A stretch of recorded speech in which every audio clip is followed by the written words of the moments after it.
Shalom, queridos irmãos, aqui é o pastor Alexandre Dutra e eu gostaria de compartilhar com vocês mais um devocional. O nosso devocional tem como título Avivamento. Para isso eu convido você a abrir a sua Bíblia no Evangelho de João, capítulo 10, e nós vamos ver os versículos 10 e 11. Um texto bem conhecido, mas que vale a pena relembrarmos e assim entendermos aquilo que o Senhor Jesus está dizendo. João 10, versículo 10 e 11, diz assim: o ladrão não vem senão a roubar, a matar e a destruir. Eu vim para que tenham vida e a tenham com abundância. Eu sou o bom pastor dá a sua vida pelas ovelhas. O Filho de Deus tem mais vida porque ele recebeu do próprio autor da vida, daquele também que se tornou o doador da vida, o nosso Senhor e Salvador Jesus Cristo.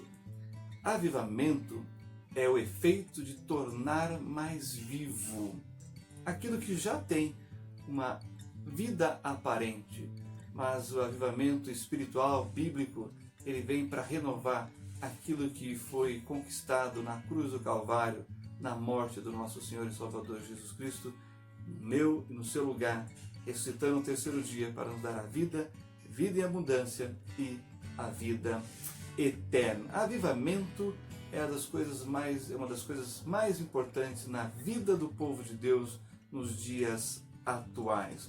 Quando pensamos em avivamento, nós podemos descobri-lo no plano individual, quando Deus age na sua vida, com você particularmente, e você passa a experimentar essa vida abundância que temos em Jesus Cristo. Mas também nós podemos encontrar o avivamento no âmbito coletivo, através de um grupo de pessoas, de uma igreja toda, ou de várias igrejas, e até mesmo de uma nação inteira.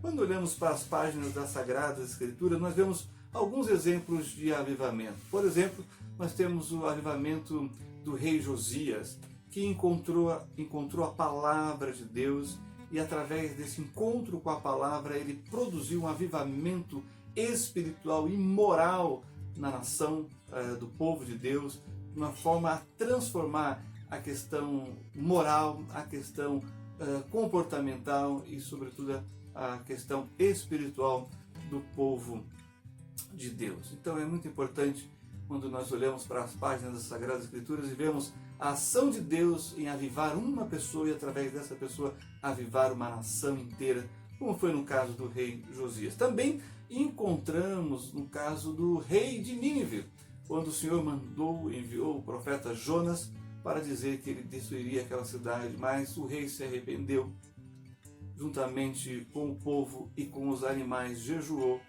e ele então, nesse avivamento maravilhoso, o Senhor desvia a sua ira, o seu furor, e o povo então sobrevive através do arrependimento e do avivamento espiritual sobre o rei de Nínive e sobre todo o seu povo, os assírios, e ele se arrepende das suas crueldades e da sua violência no domínio contra as outras nações. Também encontramos o avivamento lá no livro de Atos, no capítulo 2, no início da igreja, quando através de uma pregação, quase 3.000 almas se convertem ao Senhor, causando de fato um grande avivamento na cidade da paz, na cidade de Jerusalém. Nos avivamentos mencionados, a gente vai encontrar algumas características, como por exemplo, a primeira delas, arrependimento, a segunda, confissão de pecados, e percebam, a terceira que eu quero destacar aqui é o retorno à palavra de Deus. Já o quarto que nós podemos destacar é uma mudança de conduta moral e espiritual. Em quinto lugar, nós contemplamos um bem-estar social, pessoal para o indivíduo, mas também nacional para todas as pessoas que são afetadas por esse grande agir do Espírito Santo de Deus sobre o povo de Deus. E, finalizando, em sexto lugar, nós vemos a salvação de almas. É isso que acontece nos avivamentos, quando o Espírito Santo de Deus sopra sobre cada vida, sobre cada coração aberto e disponível para ser usado pelo Senhor.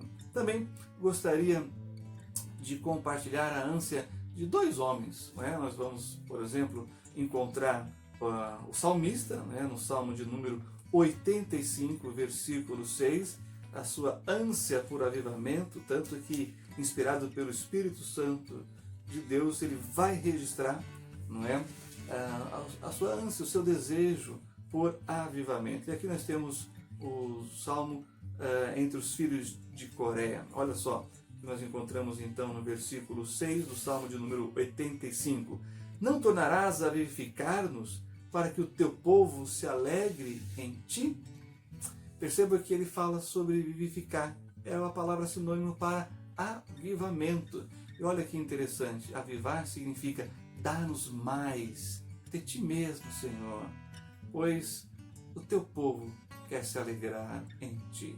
Quem traz essa vida abundante, quem traz essa vida que transborda sobre outras pessoas, é o próprio Deus, como diz o salmista. E o avivamento produz gozo, alegria naqueles que experimentam o agir do Senhor em suas vidas. Também o levita e profeta Abacuque, ele diz assim no capítulo 3, versículo 2 de seu livro: ouvi, Senhor, a tua palavra e temi. Aviva, ó Senhor, a tua obra no meio dos anos. No meio dos anos, faze-a conhecida. Na tua ira, lembra-te da misericórdia. Perceba então que o avivamento também aplaca o furor de Deus, pois o avivamento produz um encontro com a palavra. O encontro com a palavra é um encontro com o próprio Deus da palavra. Isso é maravilhoso e o profeta sabe disso, que para que a obra de Deus seja feita nesses dias difíceis que estamos vivendo, é necessário um avivamento espiritual. Bem, eu queria agora compartilhar com vocês pelo menos 3 passos daquilo que nós podemos encontrar num avivamento bíblico. E para isso, eu convido você a ir comigo agora para 2 Crônicas, naquele texto maravilhoso em que o rei Salomão está consagrando o templo lá em Jerusalém ao Senhor. E ele faz essa oração maravilhosa em 2 Crônicas, capítulo 7, versículo 14, que eu quero ler com você. E desse texto nós vamos tirar 3 passos para um avivamento bíblico. Diz assim as Sagradas Escrituras: e se o meu povo, que se chama pelo meu nome, se humilhar e orar e buscar a minha face e se converter dos seus maus caminhos, então eu ouvirei dos céus e perdoarei os seus pecados e sararei a sua terra. O primeiro passo é um quebrantamento. Quando o texto diz se humilhar e orar e buscar a minha face, fala de um quebrantamento. É aquele reconhecimento de que não somos capazes, não somos autossuficientes. O Senhor nos conhece, Ele sabe a nossa estrutura, que somos pó. Mas a Bíblia diz que um coração quebrantado o Senhor não resistirá. Por isso a necessidade da humilhação, do quebrantamento na presença do Deus Todo-Poderoso. Quebrantamento é aquela transformação de coração, aquele desejo ardente de Deus na vida, reconhecer quem Ele é, um Deus santo, santo, santo, 3 vezes santo, diz respeito à santidade divina em nós. É quando queremos fazer parte desse Deus que é santo e quando nos afastamos daquilo que não agrada ao Senhor, da contaminação desse mundo. Bom, o segundo passo que nós encontramos aqui em 2 Crônicas 7,14, que é a continuação, diz o seguinte: e se converter dos seus maus caminhos. Aqui fala de arrependimento, a mudança de mente, de atitude, é dar meia volta e ir em direção a Deus, aquele Deus maravilhoso, Pai amoroso, pronto para perdoar um coração arrependido. É claro, o terceiro passo, que complementa os 2 primeiros, é a confissão de pecados. O texto diz: e perdoarei os seus pecados. Para que os pecados sejam perdoados, é necessário que eles sejam confessados. Confesse os seus pecados, coloque diante de Deus aquilo que tem nos afastado do seu braço, da sua mão, do seu poder nas nossas vidas. É por isso que o salmista diz lá em Isaías, capítulo 59, no versículo 2, o profeta diz o seguinte,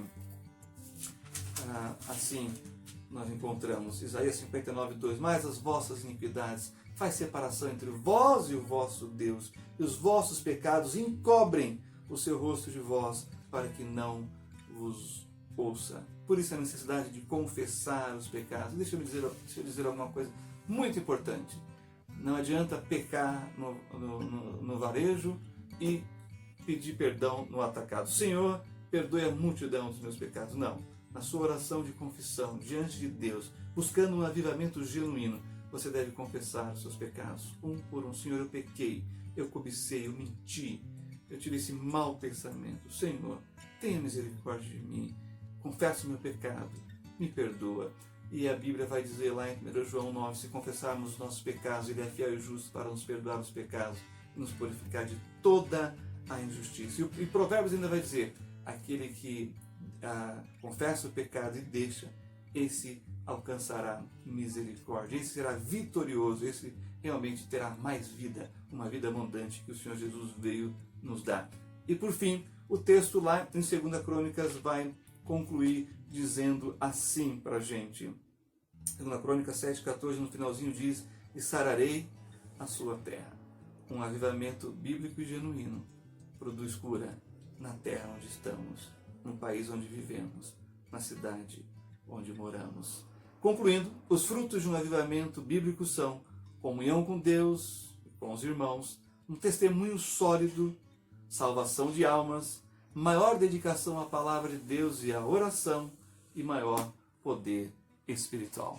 Que Deus abençoe a todos em nome do Senhor Jesus, o Messias de Israel.